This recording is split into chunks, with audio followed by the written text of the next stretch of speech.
Scope's thoughts on State of Origin. Look, let's cut to that because we're not going to spend too much time on State of Origin, nor should we, because those damn Maroons got the cash again.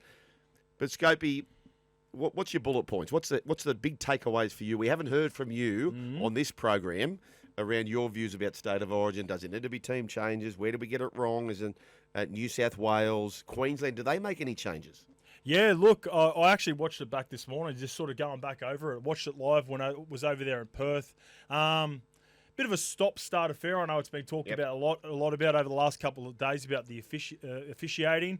At the end of the day, we've got ourselves a decider now. I guess it's a wait and see. Like I thought New South Wales were well and truly the better team, but with some of the decisions that went against Queensland early on in that game really affected the result of that game. I thought the same thing about Queensland. I thought Queensland were the better team, but clearly the penalties early in the game benefited Queensland. So we're going to see a decider in Game 3, and it's I think a huge part of it, and we've been saying this all series, and it goes back to the start, is this series could again be decided by health, and the health in and around and what's happening with New South Wales. We already lost Mitch before Game 2 for New South Wales. There's all this chat around Nathan Carron injuries into Game 2, and I haven't really delved into it as much over the last sort of 24 hours because we're flying back pretty much all yesterday. I had played some golf in the morning over there, by the way. Snuck in around. You know me well, Shug. Snuck in around to golf over there, then obviously flew back. So just went back and watched the game. It was there to be had at the end. New South Wales was so close. The goal kicking has been huge in this series, right? Like, it kept Queensland in the game in Game 1. Yep. And then, Zach's just got to hit one more to get to extra time or make it a draw at least. So that's something he'll be working on, or they'll be working on that as a team, because going into Game 2, I think a lot of people viewed this huge gap. Queensland have well and truly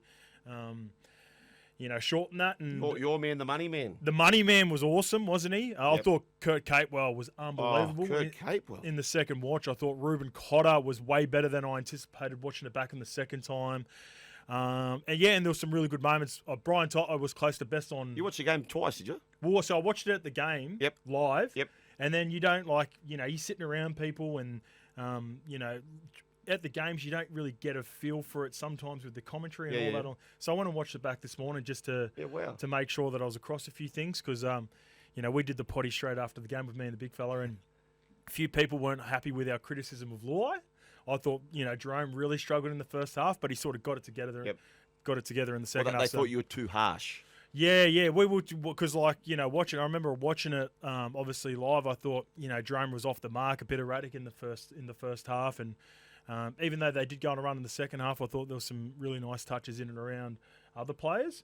After watching it back, I thought, Jerome was better. Still, he'll be disappointed with, the start of the game, and so will everyone in New South Wales. So, in terms of players that I thought were a little bit off, on second watch, I thought, maybe there was a little bit merit in his second half performance than I gave it credit for. Fair enough. So there is the great save from our man Scopey. We'll be back for Origin 3, where at SEN you get the best of 3 calls. Take your pick. Maroons radio, Blues radio, and the neutral call as well. Josh from Newey makes a very good point, and I'm happy to share this because all ships rise with the tide, Joshy boy. He says, Sugar, you've got a bit of competition on your hands, mate. Horro has been on fire with his tips. You win some, you lose more.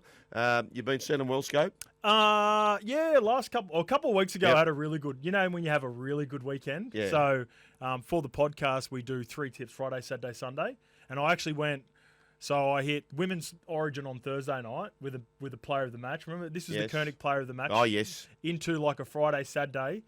Hit a couple of legs on Sunday and then missed the result on the Broncos game. That's the only thing that let me down. So I almost had the perfect weekend, and people forget the weekend before when I tipped the Tigers and they got beaten by 60. So that's the good thing about punting. You can redeem yourself very quickly, just like some players will have the opportunity to redeem themselves either this weekend, of course, or for Game 3 of Origin.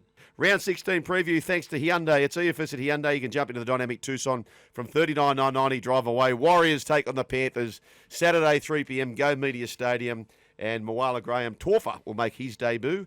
Capewell's being rested. Wade Egan returns to the side. So Sam Healy, who I think we both agree is an absolute gun. He goes back to 18th man. And the Panthers, Scopey, they are resting all of their Origin players. Dane Laurie goes to fullback, Alamotti on the wing, Schneider halfback, Papali'i starts. And former Panther Tamari Martin will play game 100 in his National Rugby League career. Yeah, I went the early crow on the Panthers not making the 8 about 5 or 6 weeks ago, and it's because of this reason. Now, this would absolutely kill me, and I would be in massive trouble if they get the job done in terms of getting the prediction right. Yeah. The Puppy Panthers. Can they go over to New Zealand? Can this be a tricky game for a Warriors team that's just flying at the moment? Yeah. They'll know the system well through the link with with Andrew Webster. I was going to say Adam Webster. Did you just call baby cats dogs? Yes, but it's more just trying to get the PP like the baby. Remember the baby Broncos got it done? The Panther Kittens doesn't work. It doesn't work. Nah. So I went the Puppy Panthers. Yeah. And I try to let that one roll, should. But yeah, if the Penrith Panthers are able to go over and reverse what they did, similar to when they had basically half their first grade and half their New South Wales Cup team together when they lost to the Knights, right? They'd have to try to reverse what happened in that result against the Knights. I just think the Warriors are travelling at the moment. James Fisher-Harris is going to be pumped up for this game. Yeah. No Barnett. No Barnett, Nope. but Fisher-Harris versus Moses Leota is a really good matchup. I'm looking forward to seeing the two Bash Bros go against each other. So I've got the Warriors. The Warriors should win this game, and Panthers just, all the troops are out at the moment. Warriorholic, by the way, he said that Jet Cleary, he reckons he's flying and he's an absolute first grader. So we'll keep an eye on him. Panthers have not played in Auckland since round 15, 2019. So for 6 years. And the Panthers have won 8 of their past 9 games against the Warriors, but this is a completely different ballpark. Dolphins take on the Knights. This game, by the way, folks, 5:30 Saturday, HBF Park in Perth. Now, on the feed, thanks to Sportsbet, I've popped up a multi with all the favourites, but this game has got me petrified. Knights, on paper, they look pretty sharp. Dom Young back for the Newcastle Knights. He played against them last week. Sharp is there, Cogger in the halves. We expect Kalen Ponga to back up. We expect Hamiso Tabuai-Fidow to back up. But this Dolphins side, the last 3 games, Scope, they have piled on 27 tries. Yeah. Compared to the combined opponents having 3. So there you go there. And 070, and a lot of people. He's got a different name. A lot of people have got a different Panther idea there as well. How do you see this? Yeah, it's tough for these Origin players backing up. Obviously, not too bad for Hammer and KP, eh? Kick the feet up, stay in Perth, rest, recover, get an extra, at least get an extra full night's or a full day's preparation and sleep. I was leaving on Thursday because went over and watched the game. On you were Wednesday. over there? Yeah, we went and watched. I went and watched the game live on Wednesday, and the Knights were arriving on Thursday on the flight that we jumped on. So, right. I thought they might have made a thing of it and went to the Origin, or at least gone there for the Origin. I would have assumed that they'd maybe gone over earlier. But yeah, they were rolling in on Thursday. Not too sure when the Dolphins got in there, but starting to get some troops back from the Knights. I'm with you, Sugar. I reckon this has got, I love the points. Anyway, yes. I don't think $3.80 and chances are you're about to lose. I mean, that just feels too big. Yeah, and so they get the big end, Tyson Frizzell, back through the middle as well. Felice Kafusi's out, suspended. Felice Kafusi, yeah, he's been setting the tone for him as well, and just went a little bit too far on that hit on Tom Duffy. Yep. So, geez, they're hard to tip against the Dolphins. I'll take the Dolphins head to head, but I like the start of the Knights. I don't think it's going to be a blowout like the Dolphins have been doing. They're not going to go 4 in a row, in my opinion. It's a big game. This game in Perth, repeating the Knights taking on the Dolphins. Winger Jermaine Asako, he scored 62 points in his last 3 games. He's a point-scoring machine, and Herbie Farnworth's on that 8-game try-scoring streak. That does have a little help thanks to Cody Nikorima. Rabbitohs take on the Melbourne Storm. We repeated earlier, as far as the Storm's concerned, we know that Xavier Coates will be out of the clash. Cameron Munster, we think, will play, and the rest of them is TBC. Cody Walker, Campbell Graham, both listed amongst the reserves. They're not expected to play this week, so the tip is that Jack White will play 6. And Keon Kalamatangi, who we thought was definitely out, who had that, what we thought was a facial fracture, is not the case. So he will be playing. We hear with Latrell Mitchell likely to play as well. In the absence of Xavier Coates, Sua Falongo is expected to go on the wing there. So that's how it's all placed here. Maybe another little trappy game. Coach Bellamy, he has won 14, his last 14 games on the trot against Wayne Bennett coach teams. Yeah, I was going to say it's one of those ones with South Sydney. They've been close games though. It feels like they haven't been blowouts with the Melbourne Storm. I'm thinking about the game recently when remember when Latrell took Sua Whalango High down there in Amy Park and ended up missing a couple of weeks for it. They've just been so banged up, and I've got to upgrade my Supercoach team too. By the way, I took Keon out. Did you? I've only just found that out live. So how many people would have done that? If you had your finger on the pulse, a lot of people would have taken him straight out. Yes, straight away, because there was reports that he's going to be out for 3 or 4 weeks, and he wasn't a part of my 1 to 17 roster, because you can change that every week. So now I've got to figure out. I think got to figure out someone who's going to miss out on my team, because I've got to get Calvin back in there. Maybe we can help you, myself, and the listeners. Yeah, okay. I'll go through my back row really quickly for you. See if I can get that up now. So I've got Supercoach, great supporters of the run home with Joel and Fletch. He ain't going anywhere. No. Siwa Wong, I like him. Yeah, we like him. Like Siwa. Leka Halasima. Don't sack him. Don't sack No, Leka? I'll tell you why. Because remember last time Panthers presented a virtual reserve grade side? Yeah. The left back rower, Dylan Lucas, went berserk. Okay. He's the left back rower. Do not sack Leka Halasima. Gotcha. All right. I'll give you a fun fact on Leka Halasima, folks. So I've been studying him, and if I said to you, give me a Warriors try scorer, who's one of the first who comes to mind that you'd make a play for? Make a play for maybe Dylan Martinez-Lesniak? Yeah. Would you go after Metcalf? Yeah, Metcalf. Yeah, Metcalf? good value. Okay. Good value. Good value. Good value for Metcalf, right? So did you know this, that Leka Halasima, per minutes played, is scoring at about the same rate as Metcalf? Oh, really? And his minutes played are growing and growing and growing. He's a big chance on that left-hand side against the Panthers. His price has been growing and growing and growing for me too. I got him at the start of the year nice and cheap. So don't sack him. He's been killing it for the Warriors and killing it for my Supercoach team, so he stays in. Okay, let's go to the vent line. Nick Smith's there. G'day, Nick. Sugar, the past few weeks you've been pretending like you like South Sydney. On behalf of all South Sydney fans, could you please start hating us again and hate us a lot so we can try and get a bit of a win this weekend? Thanks, mate. All right, Nick. Storm by 18. Actually, I do think the Bunnies might... I'll go the Storm. What's your final say on that game, Storm and the Bunnies? Storm, but again, with no confidence. Yeah, weird competition this year. You can't... Trappy. Yeah, very trappy. All right, from everyday Aussies to NRL's Canterbury Bankstown Bulldogs, Blue Wealth Property delivers trusted research and investment education. Now, the Canterbury Bankstown Bulldogs are excited to announce the signing of up-and-coming forward Finu Lato. Effective immediately until the end of 2028. He's one of the most sought-after youngsters in the competition. The 19-year-old Latu, he has made a meteoric rise through the grades in recent years. So there you go. Well done, Canterbury, and they are building. They had some great representation last night. I thought the Blues get over the line if Mitchell Woods doesn't succumb to the HIA. I missed that game. How did he go? Did he go well? Well, yes. He teamed up with Rodwell, the young... Both. You know what? All the halves. Roosters, yep. All the halves Kobe in that Black. game. Kobe Black, Davin Andrews. Yeah. Andrews. What about young Zane Harrison off the bench? I've heard big raps. Yeah, He's good. a Gold Coast Titans junior. All good, mate. They were all good. killed The it? fullbacks were good. They were all good. It was I was a very travelling. good... I was finishing. We were arriving when all the results were coming through. So I stayed in the as long as I landed. I'll tell you this much. How far the game's come. We won the Jersey.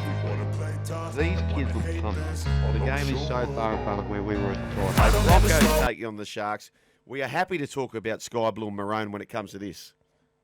Sky blue and maroon. Broncos yes, and the Sharkies. We are too. I thought you were going Origin there. No. I sort of had a bit of a blank. I've got the text threw me off a little bit. So I'll just address this quickly. Rob, Scope. When does your theory of backing all four wingers apply? I think you said that's Amy Park. Yes, it's normally the case. It does scare me on an Origin bye round. Yes. I want all stars to be playing. I normally like two good teams. This game's not at Amy Park either. No, it's not. So No. it's Melbourne Storm when they play at home. Yep. I like backing the wingers from both teams. It's one of the bets that's... One of your staples. It's one of my staples, done really well for me. They're not at Amy Park, and there's too much uncertainty from... the plays that could miss, whether it's Latrell, whether it's money for Melbourne Storm, so I'm staying away. But on this game, Broncos versus Sharks, we should probably going to see Paddy Carrigan and Payne Haas in this, and this is another must-win after a really good performance. They had Reynolds' 300th to get them up for in their last appearance. Let's see if they can get up for Jordan Ricky's 100th. Okay, there's lots of text coming through. Jordan Ricky, game 100. He's had a terrific career to this point. Talakai replaces Hiroti in the centres. I think it's a calf concern for Mweni Hiroti. And Atkinson joins the bench. He's an absolute first grader. I don't know how he keeps missing the 17. He is a terrific player, is Atkinson. Peter Bedell through the Courier Mail reports that Cobbo also listed among the reserves. So Harrigan and Carrigan and Haas have been cleared to play, says Peter Bedell. Cobbo's the interesting one. We're talking about mid-season transfers. Yeah. Is there a world in which July 1 comes around and Cobbo is not a Bronco or not? Yeah, there is a world. I wouldn't do it if I was the Broncos. Like, try to figure out, like, this bit of tough love. It's worked out before. Like, look at the Cowboys at the start of the year with Jeremiah and I. So, hasn't he been on fire for the Cowboys since he got dropped to Queensland Cup? So, if they do go on a run and something happens and then you're able to bring in a guy like Selwyn Cobbo, or if he's part of the extended squad, who knows? He could be playing on Sunday. Scopey, what about this, right? So, Adam Reynolds, I was going through these numbers earlier in the week. He leads the competition in 40-20s. He leads the competition in repeat sets. He leads the competition by an absolute mile in long kicks to space. Mm-hmm.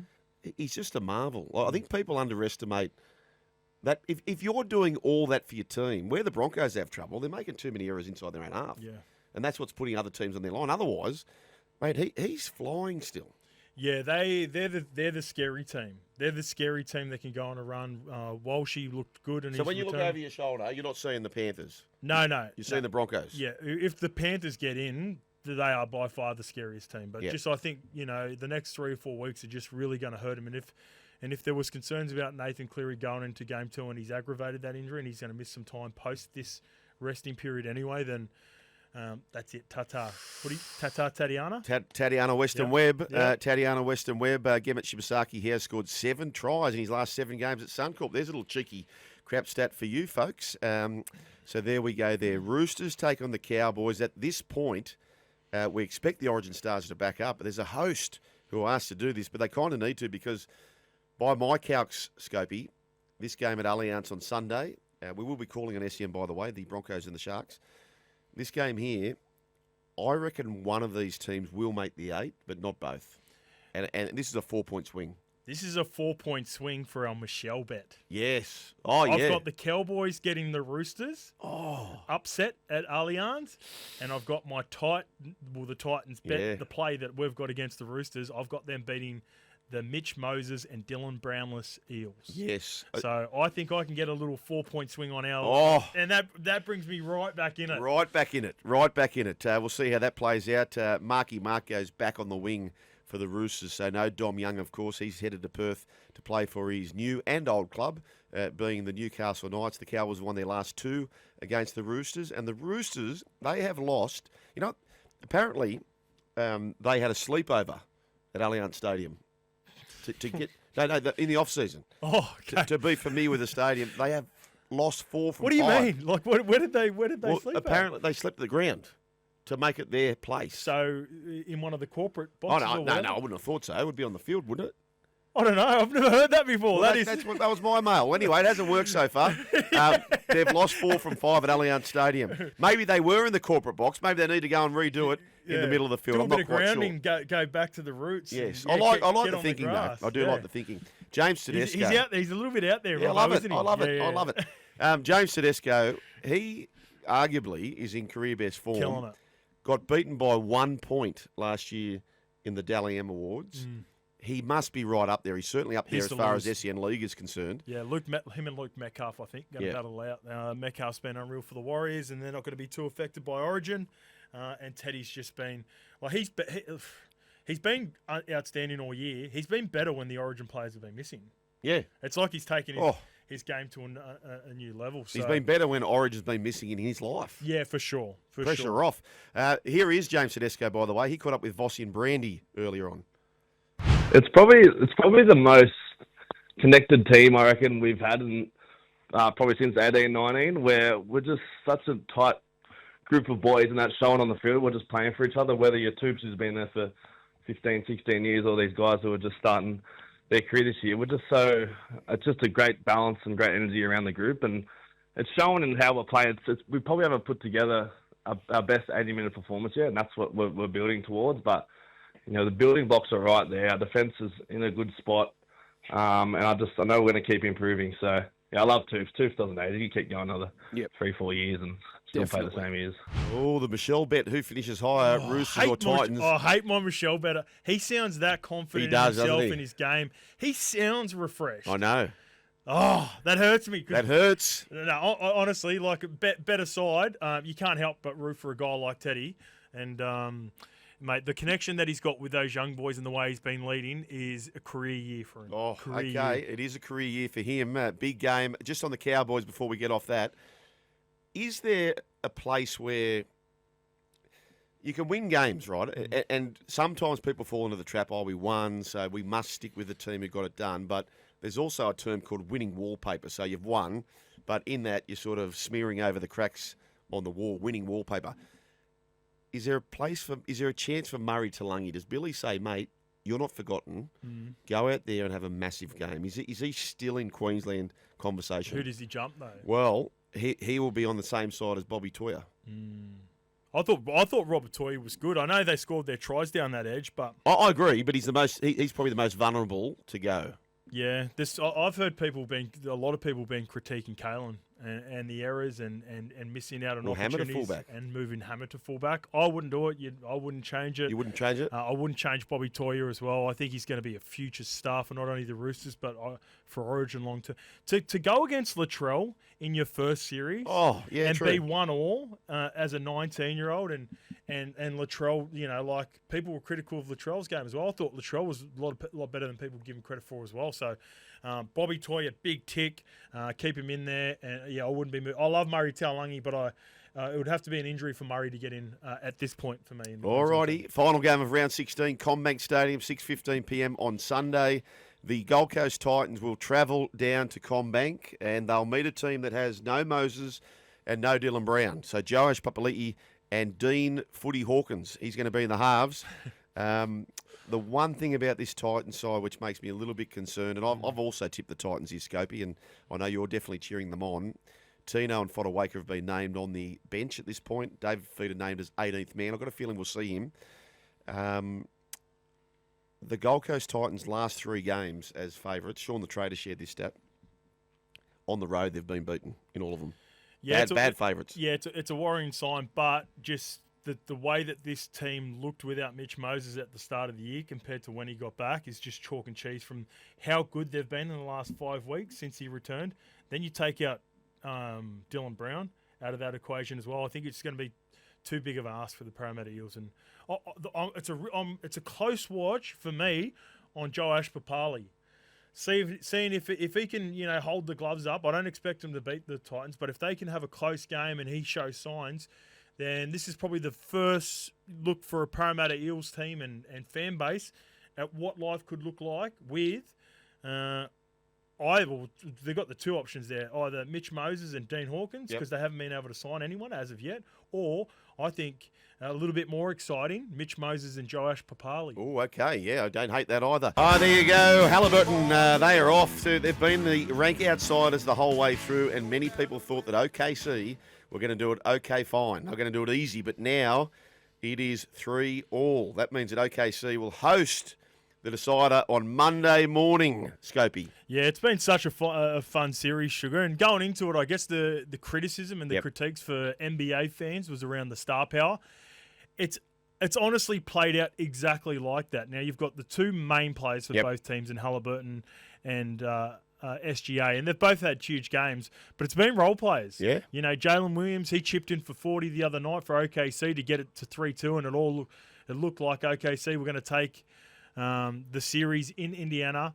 A couple of good performances, but TJ McConnell off the bench, he steps up. Obi Toppin, he's another player that stepped up off the bench. So it's been a full team effort from both of these 2 squads throughout the whole year, and they've taken it into the playoff series and into the NBA final. So a highly entertaining 7-game series, and I did predict a 7-game series as well. A couple of weeks ago on the run home, I predicted the 7-game series. So I knew this Indiana Pacers team was just going to be gritty, and they're going to fight all the way down. Could they or not? Final. Yeah, they can, big time. Can they? Big time, yeah. It's like I guess the biggest concern for the Oklahoma City Thunder going in was the age. Now, there's pros, so young. pros and cons. They've built through the draft. They've got superstar players that are just only going to ascend, but they are the youngest team to be in a playoff series, playoff finals, since Kevin Durant, Russell Westbrook, and James Harden. Yep. That's that really good young core that they had at Oklahoma City Thunder about 15 years ago, or 10 to 15 years ago. So, yeah. Can I ask SGA, who is the star player for the OKC, got the MVP this year, didn't he? Yep. A lot of abbreviations there. SGA MVP. OKC. OKC. He should be at the Warriors. Yeah. They've got them all at Have the Warriors. they? Yeah. Have they? Oh, our Warriors. Yeah, our Warriors. Yeah, well, our Warriors. New Zealand Warriors, SGA. Yeah, well, our Warriors, Scopey, this round, players 1 through to 8, 6 have the double barrel surname 6, which is fantastic stuff. But OKC Thunder, 91 points that they scored was the lowest point scored this year so far for OKC. But they kind of white flagged. I saw that when the game looked like getting away, they went, okay, mathematically, we're probably cooked here. Let's think about this big win at home. It happens quite often. So it even happened in Game 5. They were down, the Pacers were down by about maybe 10 points with 2 minutes to go. And Rick Carlisle pulled the Pacers and the Stars. Mind you, Halliburton apparently has a tweaked calf, so that was a part of the decision as well. But there had been multiple. So Tyrese Halliburton is had multiple clutch moments, not only in his career but in this playoff series. Pretty much everyone, all throughout the NBA Finals. So people were a little bit unsure whether that was the right decision. They now get Game 6, so it is the right decision. How's SGA's finals been? Yeah, good. Good? Yeah, he's been good. He had a cut like the first 2 or 3 games were really good, but Jalen Williams stole the show in Game 5. He had 40 points for him. So, SGA, he's still the main dude. And if they are to win, it's going to be SGA or Tyrese Halliburton deciding Game 7 for sure. Okay, you just answered my next question. So that's the MVP. LeBron James, let's get into this, shall we? LeBron James bemoans ring culture in NBA. It's never enough. LeBron James criticised the discourse around ring culture in the NBA, saying a ring is a team accomplishment and pushing back on the idea that a player's individual greatness, i.e. talking about himself, I'm assuming, is measured by how many championships he wins. Trying to nitpick on individual because he was not able to win a team game or a team match or whatever the case may be, I don't know where it started, but it's a long conversation, especially when it comes to me individually. It's so weird. It's never enough. He's a 4-time NBA MVP and the league's leading career scorer of all time. He's won 4 championships. He's reached the NBA Finals 10 times during a 22-year NBA career. Has he got a point? I don't know. I'm at 5'10", and maybe I'm smudging figures there. I don't know basketball, Scopey, like you may. Obviously, this is in relation to GOAT status and all that sort of stuff. Does he have a point? No, he doesn't. No, he doesn't. So you do A grades on Monday. Yep. He's King A grade. Is he? Yeah. LeBron. If I was on Monday shows with you guys instead of the Michelles on a Friday, he is my most. There are certain words I'm trying to maybe despised superstar of all time, and it's because of just chat like this.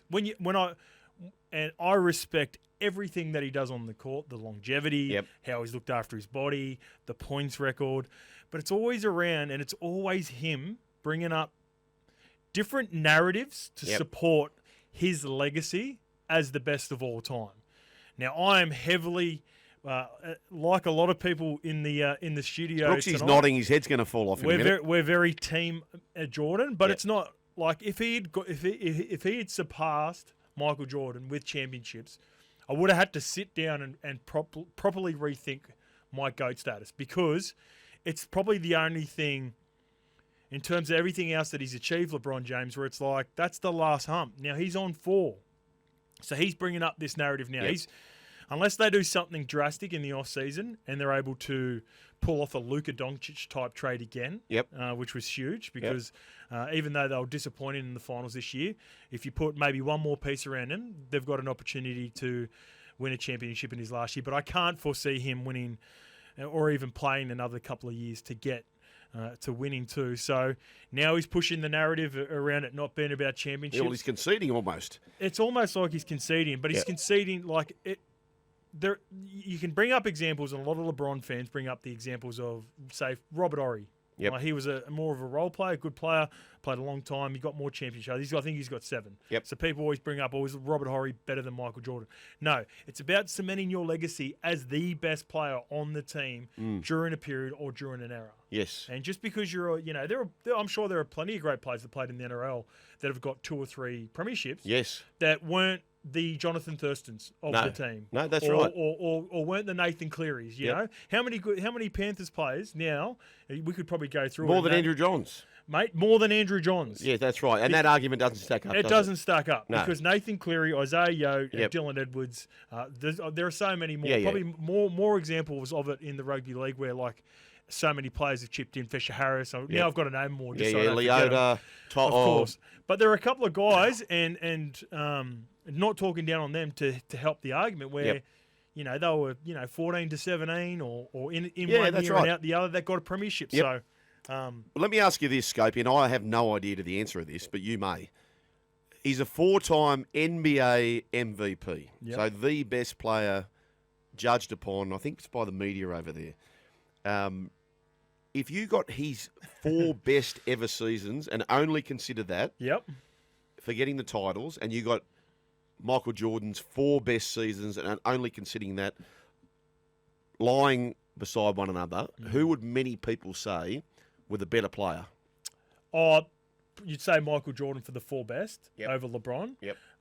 But the longevity of what LeBron's been able to do for ages, and look, see, this is where people get fired up. Now we've got a few Bron.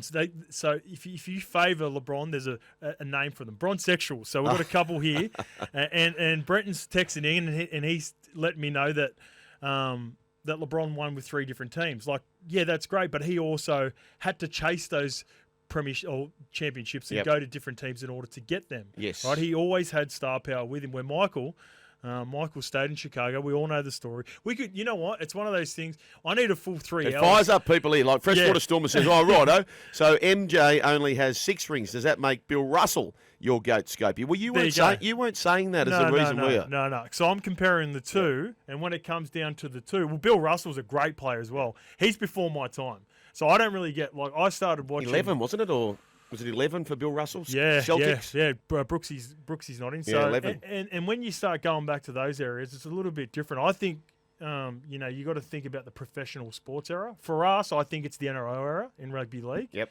And then you can sort of go to the 90s as well, and that's sort of similar to what's happening in the NBA. But, he's so frustrating because everything else that he does... like you can't knock what he does on the court. It's just all the chat around him and his status that you just never hear from the Michael Jordan side. Yep. You just never hear, like, Michael never talks about it. But LeBron always has to bring up all these different things that frustrate you. Yep. So Which makes him winning. Anyway, we have got... look at the text line. Oh, it's blown up. I know, it's blown up. It's huge. blown up. We must break. On the other side of this, Colin Cowherd is going to have his say around GOAT status. And is there a basketball player in that conversation? Let's do this. Spoken before, Scopey, about if I'm to wake up in the middle of the night, I've got this head wrap. It's not a sponsor, but I wear it. It's the Musi Cozy, so you can lie on it. And it's got like a disc, so you don't feel the earbud. Oh, yeah, right? okay. So it's quite nice to lay down and to listen to. But I listen to some of the radio programs in America if I wake up early in the morning.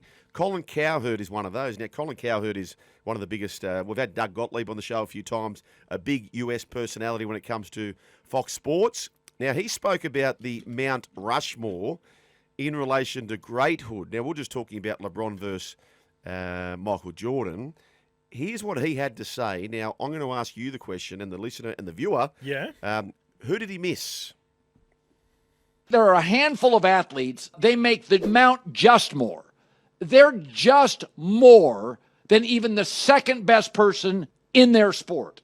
Michael Phelps, 10 more Olympic medals than anybody else, 14 more gold medals. Number 2 would be Usain Bolt, 3 straight Olympics, 100 and 200 meter champion, 3 consecutive Olympics. Wayne Gretzky, at one point, 8 straight MVPs. He still holds 55 NHL records. Serena Williams, in the Open era, 23 more major women's singles titles than anybody else. And by the way, a dominant doubles player. Tiger Woods, highest career earnings, lowest career average. It's got to be Ohtani. He's not only a great hitter, he's not only an ace, he'll steal you 54 bases. Okay, so there's his Mount Rushmore. Those who have done a lot more than the field. I suppose Winks might go into that category. Black Caviar could go into that category. But I went onto their thread and said, Don Bradman. Is there anyone else who comes to mind that he's missed?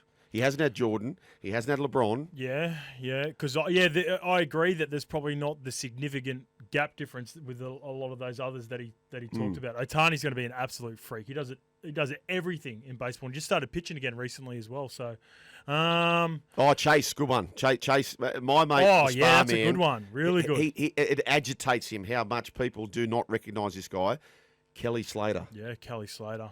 Yeah, I guess it's the. Well, yeah, I was going to say the popularity of the sport. Everyone, that's worldwide. That's a global sport too. Yeah, so that one, Kelly Slater dominated for so long, didn't he? So he'd have to be considered. With the tennis one, the cricket one.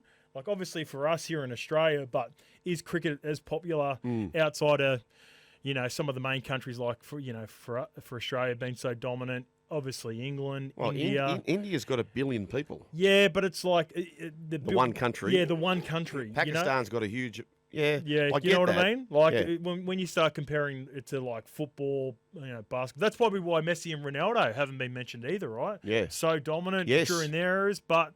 Yeah, there's an argument for Messi against Ronaldo for some people, and you can go back. I don't want to get in that. I'm seeing all the text line that's coming through with the LeBron and MJ chat. But, yeah, Kelly Slater's got to be up there, doesn't he? Yeah. Western Sydney Eagles suggesting that Stephen Bevan Menzies should be there as well.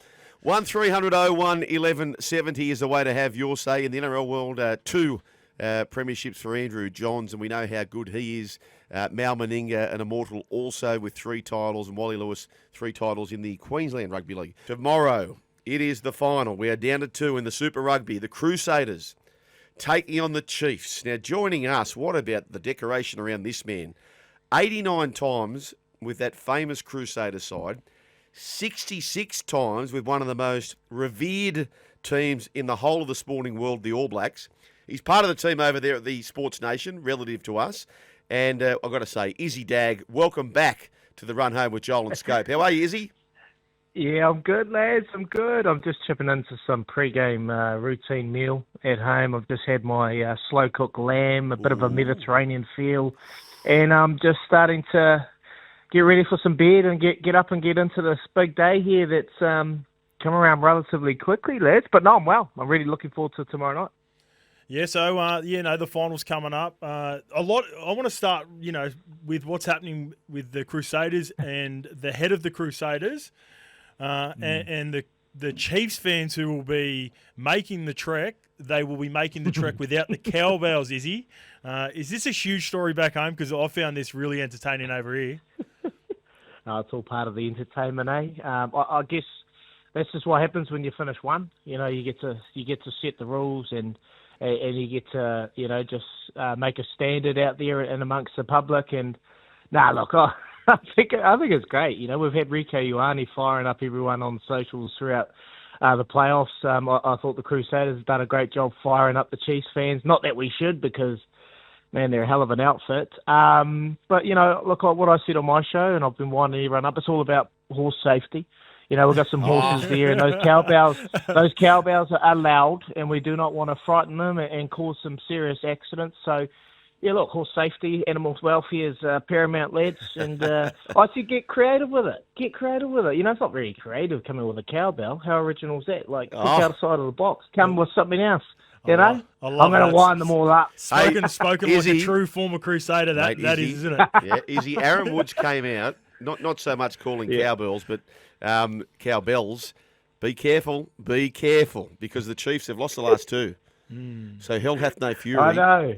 Yeah. I know. We don't want to wind them up. We don't want to wind them up too much, boys. Like, this is a hell of an outfit. They got a lot to play for. Like, last couple of years, they're playing for a coach that's leaving them. He's done so much for the club. They've got David McKenzie, and what a player he is, but yet to win the coveted Super Rugby title. So, losing the last 2, it hurts for them, particularly against the Crusaders in 2023 when Richie Mo'unga led them to victory in Hamilton.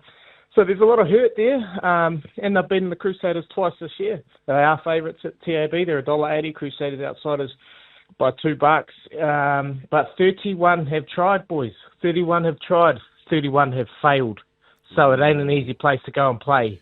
So it's going to be a hell of a night, boys. It's going to be a hell of a contest. The Chiefs will be confident when they come down here. They bullied the Crusaders. They physically outplayed them. They outskilled them. I think they scored 30-odd points in the second half unanswered. They were coming into this oozing with confidence. So was the Izzy with the final setup, because I know it was a top 6 this year, right? So Crusaders ended up being the best loser from the first week of finals.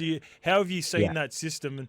And we've got something similar. We've got something similar, Sugar, where like it's 1-4, and if a team does lose that first week and they finish in the top 4, you're granted the second chance. How have you seen that? It's obviously worked out really well for the Crusaders, and they're going to have to go against the Chiefs again in the final. So are they able to reverse that after a disappointing first week of the finals?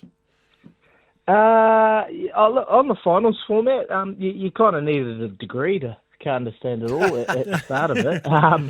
And if the Blues didn't beat the Chiefs, probably would have had cake in their face, the organisers, in regards to that third quarter final would have been a dead rubber between the Brumbies and the Hurricanes. Because the Blues got up, that created that contest a must-win for either side, and then all of a sudden a team that I thought were dark horses and could potentially go on and win this competition were gone, the Hurricanes. So, you know what I mean? Look, it's always going to have its positives and negatives for it, but the way that it has worked out, and the Blues being in the 6th position, nearly going all the way to a grand final, what a story that would have been. And you lose a game, so it's only right that you should drop down one place.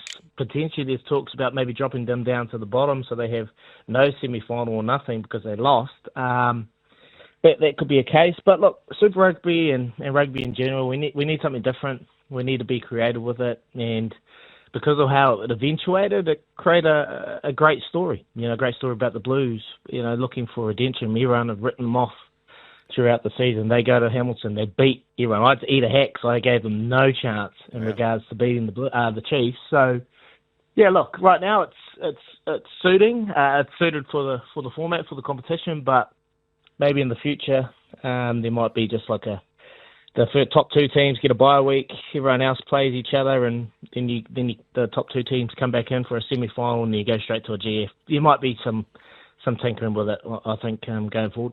Oh, okay. Izzy Dagg questioning the finals format. You know what they say about maths, don't you, Izzy? There's 3 different types of people in this world, those who are good at maths and those who aren't.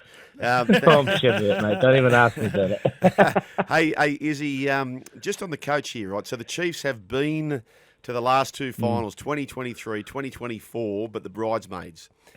They've lost the last 2. Now, which is unusual for a coach to depart in those circumstances. Now, Clayton Donk, great nickname, by the way, Clayton Donk McMillan, he's going to coach his last game either way for the Chiefs. So he's heading to Cameron in Ireland, is that right? Yeah, he's going over to coach at Munster. Yes. Yeah, he's going to coach over in Ireland with a player called Alex Nadkaville, who's obviously been a big part of the Chiefs. So he's heading offshore. He's a hell of a loss. Like, it's the hardest thing in New Zealand rugby at the moment. We're just trying to. There's just not a lot of roles for these big coaches to stay here. You got Joe Smith coaching in Australia. You got Dave Rennie coaching in Japan. You got Jamie Joseph and Tony Brown. Tony Brown's coaching for South Africa.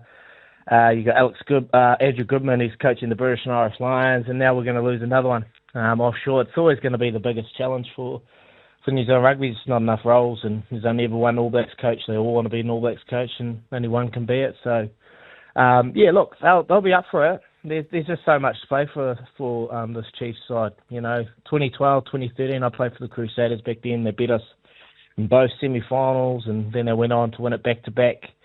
That was a long time ago. And, the heartache of last year and the year before, it'll be lingering. And I think that's probably the only question mark I have for this game tomorrow night, boys, is if the game is tight and the Crusaders are able to stay close, which they do in finals. I don't know what happens, but they love playing in finals footy, and they'll stay tight, and they'll put a lot of pressure on the Chiefs outfit. If they can stay tight, maybe those question marks will be lingering in the back of their minds, They'll try and get creative. It's dewy. It's horrible weather down here. It's cold. Finals footy's different. So, if they can get out to a good lead, I think they'll be too hard to beat tomorrow. But if the game's tight, I think it can go the way of the Crusaders, because those question marks will start lingering in the back of their heads. Hey, Izzy, we have banned the cowbell here as well. You won't hear it from us, but in fact, we'll do it one more time. We'll do the cowbell one more time, I think we might. I'll tell you something. How creative is that, man? Come on, eh? Hey, I promise you, Izzy. Get creative with it. Mate, I reckon, it's like with my kids. You tell them not to do something. If I say to everyone listening here, whatever you do, you can do anything right now, but do not think of a yellow car, right? Now everyone's thinking about bringing a cowbell. There's people who weren't going to bring a cowbell, and now they're going to bring cowbells. I think it's going to be raining cowbells. But one thing that we have not given up on is crap stat. Mitchie, can you crap stat me, please? I need to share something. Crap stat. What about this, Izzy Dagg? Crusaders, of which you have been a great player with, the Crusaders at home in finals, they have won 31-0. So they are just a huge force at home. They are. That's what I said earlier, Jolie boy. I said 31 have tried, 31 have failed, and that will be 32. 32 tomorrow. Oh, look, I don't know what it is. I spoke to Bowden Barrett after last weekend's game, and, the Blues threw the kitchen sink at the Crusaders, and I spoke to him, and he said, mate, I don't know what it is about this place. How do you win down here? There's nothing special about it. It's a makeshift stadium that was popped up post the earthquake, and it's freezing cold, it's miserable, the stands are all scaffolding. It's not great on the eye, but I don't know, this Crusaders team at home come playoffs, they just lift to another level. I think a lot of it comes back to, this is a city that has had a lot of hurt, We had the earthquakes in 2011, we had the massacre, I hate to bring that up, but, we've had the bushfires. There's just so much resilience down here from the people. They've had to get through a lot, and I think when things get tough, that's when they lift and they grow, and that's what happens when you're a Crusader man in a final. What about James O'Connor, though, lads? I want to ask you, why is he not in the squad? Hey? I know. What's happening there? Well, I do not know that. What I want to ask you, though, Izzy, is, and in rugby league, and we are predominantly a rugby league audience, we have in the National Rugby League the Clive Churchill Medal. Can you share what the Player of the Match medal is, or award, in the Super Rugby Grand Final? And if the Chiefs were to win, and if the Crusaders were to win, who would scoop up that particular prize in your opinion? D-Mac, baby. Oh, Izzy, can I ask you a question on top of that? Because just the star power, the All Blacks, there's so many good players across the board. A couple that stand out. So we're doing this live as well. We've got the app going. There's a picture of you up there at the moment underneath with chatting to you. Before that, it was Will Jordan and it was D-Mac. And if one of those two had to have a huge game for their respective teams, which one has the bigger game and which one gets the medal? Which one wins it for their team? Oh, now you got me.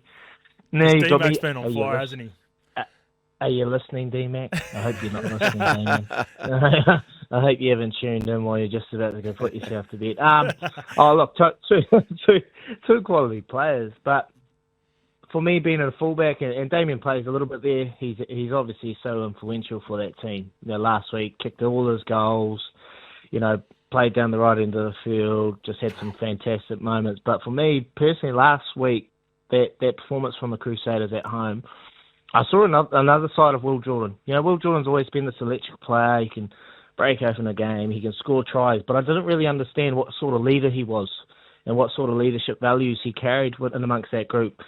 I was watching him closely, and his voice, his ability to get up and command that high ball that the Blues went to every single play, just to step up in those critical moments when his team needs him.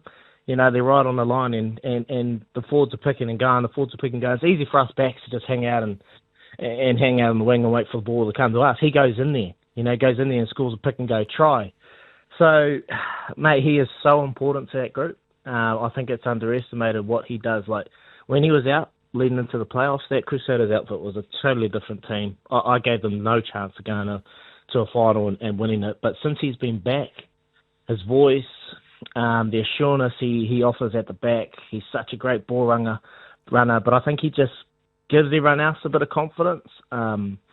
to go out and play their game. And I know for a fact that David Harvey really relies on him heavily with his voice and relaying those messages in and things like that. So you know what I'm going with, boys. Will Jordan.